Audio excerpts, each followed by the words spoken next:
Hello everyone, welcome করতেছি নতুন একটা ভিডিওতে।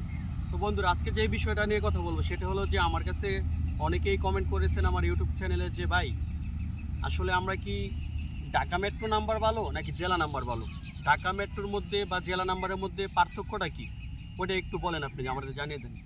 তো অবশ্যই আজকে যারা এই প্রশ্নগুলো করেছেন বা যারা জানতে চান যে ঢাকা মেট্রো বা জেলা নাম্বারের মধ্যে তফাৎটা কি, পার্থক্যটা কোথায়, অবশ্যই পুরো ভিডিওটা দেখলে পুরো বিষয়টা ক্লিয়ার হয়ে যাবে।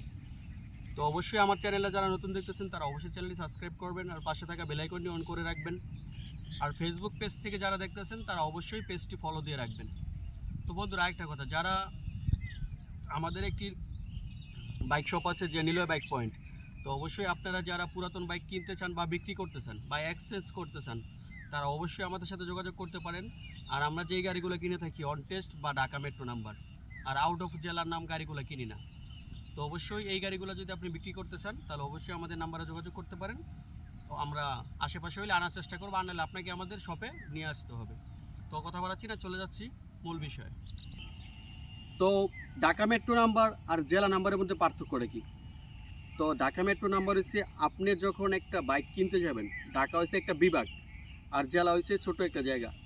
তাহলে তফাৎ এটাই, আপনি যখন একটা বাইক কিনবেন অবশ্যই আমাদের আশেপাশে অনেকেই দেখছি যে করার পরে আফসোস করে, যে নাম্বারটা যখন করে ফেলে তখন আফসোস করে। হয়তো অল্প কিছু টাকা ডিফারেন্স হতে পারে যে ব্যাংক জমার মধ্যে, কিন্তু কোনটা তফাৎ যে আপনি যখন ঢাকা মেট্রো নাম্বার করবেন, যেমন ধরুন আপনি এখন পুরাতন একটা বাইক সেল করবেন, যেমন আপনার বাইকটা আছে, আপনার একটা বাইক আছে ঢাকা মেট্রো আর একটা বাইক আছে আপনার জেলা নাম্বারের, যেমন গাজীপুর জেলা বা নরসিংদী জেলা, যে কোনো একটা জেলার নাম্বারে আপনার নাম্বার করে, আরেকটা আছে ঢাকা মেট্রো। এখন মনে করেন আপনার মিরপুরে গেলেন, মিরপুরে দেখা যাচ্ছে যে আপনার অনেক অনেক পুরাতন বাইকের দোকান আছে। এখন আপনি ঢাকা মেট্রো বাইকটা আর হচ্ছে আপনার জেলা নাম্বারের বাইকটা, দুইটা বাইক একই সাথে নিয়ে যাবেন, তখন আপনি দেখবেন দুটোটা বাইক সেম। দুটোটা বাইকই ধরেন যে আপনার জিক্সার, মনোটন বা যে কোনো ব্র্যান্ডের বাইক, দুটোটা বাইকই আপনার নতুন কোয়ালিটি, ভালো ফ্রেশ কন্ডিশনে আছে। এখন আপনার দুটোটা বাইকই মিরপুর পুরাতন বাইকের দোকানে নিয়ে যাবেন, একটা ঢাকা মেট্রো নাম্বার, একটা জেলা নাম্বার। তারপর আপনি দেখবেন সেম কন্ডিশন, সেম চলা, একেবারে একই রকম দুটোটা বাইক।